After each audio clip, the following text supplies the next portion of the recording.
começa da seguinte maneira: no país deles, só há corrupção e quadrilhas. Pagamos suas contas e eles nos tratam como nazistas. Considerações como essa não surpreendem um país em que 62% da população é hostil a qualquer tipo de plano de auxílio a Atenas.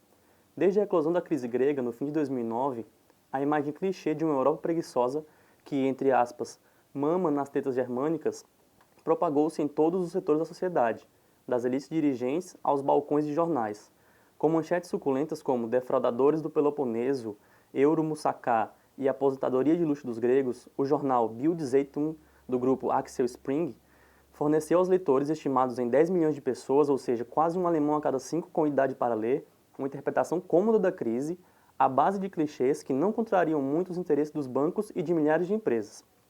A questão pede interpretação de texto.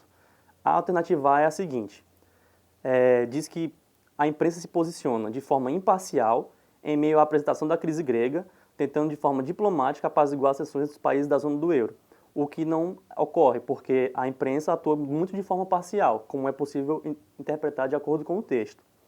A alternativa B diz que ela se posiciona de maneira a limitar-se a pequenas manchetes que estimulem novos programas de recuperação financeira, o que também não condiz com a verdade, como é abordado no texto. A alternativa C fala da forma unilateral apoiando a Grécia. No caso, a imprensa acaba denegrindo a imagem da Grécia, como também é possível depreender de acordo com o texto. A alternativa D fala de forma política, pendendo para os germânicos e culpando os gregos por suas atitudes avessas ao trabalho. No caso, o texto fala de uma culpabilidade dos europeus, não dos gregos especificamente, o que invalida a alternativa D. Obviamente, a alternativa correta é a alternativa E, que fala de forma parcial a atuação da imprensa através de manchetes que se harmonizam com os interesses de banqueiros e empresas, como é possível perceber no texto quando ele fala uma interpretação cômoda da crise, à base de clichês, que não contrariam muito os interesses dos bancos e de milhares de empresas. Portanto, a alternativa correta, a alternativa E. A questão 6 começa com uma charge e tem o seguinte texto: a PF, Polícia Federal, interceptou mais de 400 ligações entre Demóstenes e Cachoeira. Nem tudo o que se diz se faz, justificou o senador, citando um samba de Ismael Silva na esperança de escapar da cassação. Relacionando a charge e a frase apresentadas acima, a questão pede para assinalar o que é coerente dizer sobre a prática da ética na política, um tema bem atual.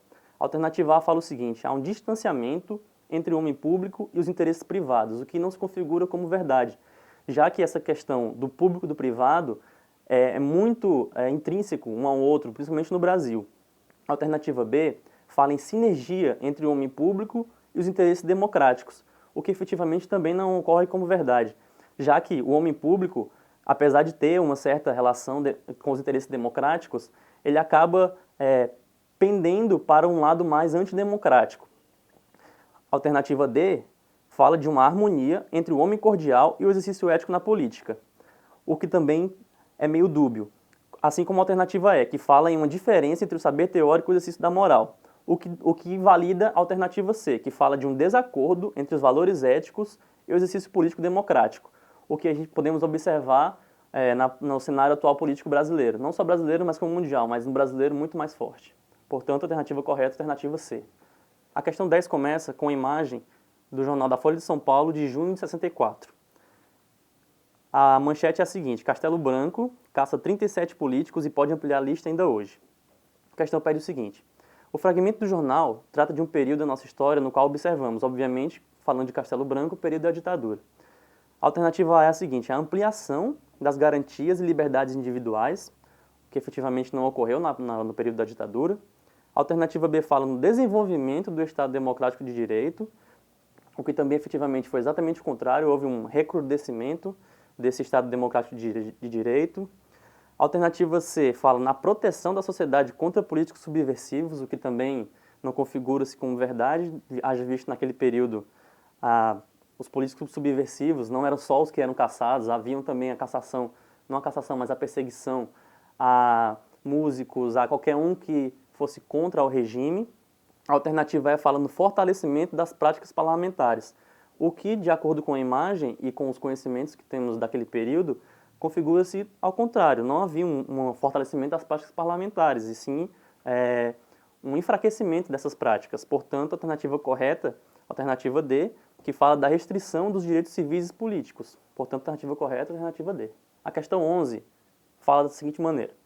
Prestes afirmava, a terra para os camponeses, as fábricas para os operários. Viva o governo dos conselhos de operários e camponeses, soldados e marinheiros. Viva o Partido Comunista. Viva a Revolução Proletária. Assim, para Prestes, em 1931, havia uma situação revolucionária. Havia condições, consequentemente, para passar de revolução burguesa à revolução proletária e para instaurar no poder os conselhos de operários e camponeses, soldados e marinheiros.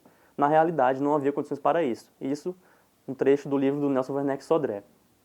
A questão pede o seguinte, nessa conjuntura surgiu a Aliança Nacional Libertadora, que tinha como interesse, então vai falar dos interesses da Aliança Nacional Libertadora. A alternativa B é a seguinte, emancipar a nação brasileira da opressão comunista. Isso já configura um erro porque o comunismo era uma característica da Aliança Nacional Libertadora, não teria como ela se emancipar, e aí o Brasil também não vivia sob uma opressão comunista. A alternativa C fala em implantar o reformismo agrário e urbano, e aí configura o erro, sob a liderança de Prestes, garantir a permanente coluna tenentista. A alternativa D fala em conceder à nação brasileira a oportunidade de uma educação libertária marxista, fruto de sua concepção civil proletária, o que não era uma das características da Aliança Nacional Libertadora. A alternativa E fala em identificar os grupos fascistas de extrema esquerda, o que por si só já configura uma contradição. Portanto, a alternativa correta é a alternativa A, que fala que uma das características da Aliança Nacional Libertadora era libertar o Brasil do jugo dos imperialistas e implantar um governo popular de caráter socialista. Portanto, a alternativa correta é a alternativa A. Pobre vestibulando, tudo bem? Agora vamos falar sobre uma questão que fala sobre a obsolescência planejada, uma das características da nova ordem mundial, desse mundo em que a tecnologia domina as relações econômicas. Preste bem atenção. Avaliando as transformações ocasionadas pela revolução técnico-científica e informacional, verificamos que, olha o item A, o padrão de sociedade citado no texto é a sociedade de consumo, ok, que teve seu início na sociedade americana com o American Way of Life e cujo modelo se espalhou pelo mundo, atingindo todos os países. Incorreto quando no final ele fala que atingiu todos os países. Não, professor, nem todos os países estão atrelados, ainda não. Ainda temos aí vários países socialistas que possuem uma relação completamente diferente com o que ocorre nos Estados Unidos. B, a mudança dos bens de consumo citados é um processo natural, decorrente do crescimento econômico e do aumento do poder aquisitivo da população. No segundo momento está correto, mas quando ele fala um processo natural, torna o item B incorreto. Olha o item C. A obsolescência é planejada pelos próprios consumidores. Tornou o item errado, onde há um planejamento das empresas, das indústrias, que através do seu departamento de tecnologia, de marketing, promovem aí o lançamento de vários produtos ao longo do ano, onde um produto se torna arcaico em alguns meses, por exemplo, que é o caso como ocorre com impressoras, com smartphones, computadores, dentre outros produtos. Olha o item D.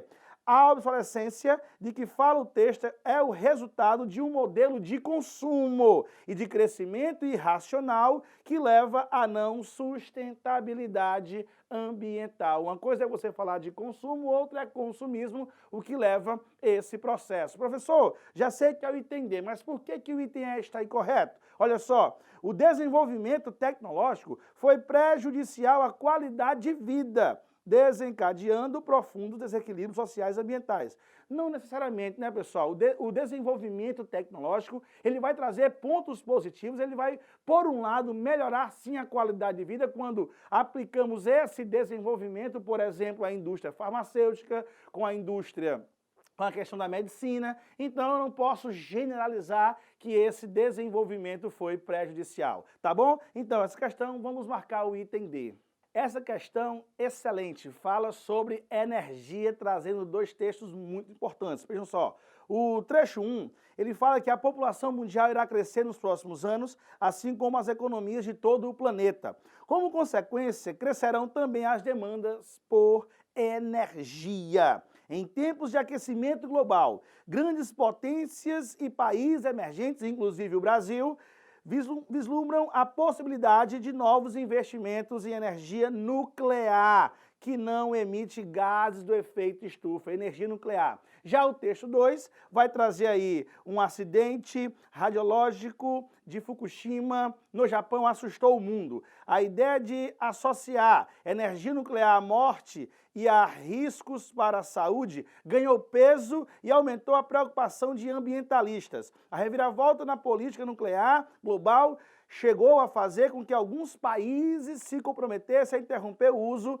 desse tipo de energia, que é o caso da Alemanha, né, pessoal? A Alemanha, a partir do acidente que nós tivemos no Japão, em Fukushima, em 2011, simplesmente coloca em risco a discussão e essa energia, que é uma energia extremamente segura, de alta tecnologia, surge aí, promove aí a nível mundial uma discussão que inclusive o Brasil por deter grandes reservas de urânio, tanto no estado do Ceará como no estado da Bahia, além de ter tecnologia para o enriquecimento desse produto e assim, a partir daí, gerar essa energia, proporciona aí elevadíssimos investimentos para que num futuro, médio e longo prazo, o Brasil possa ser, assim como grandes potências, referência na energia nuclear. Mas aí o que a questão pede, professor? Olha só, a partir da leitura dos trechos anteriores, podemos afirmar que a energia nuclear, olha o item A, o que ele nos diz? É uma fonte de energia totalmente segura e barata.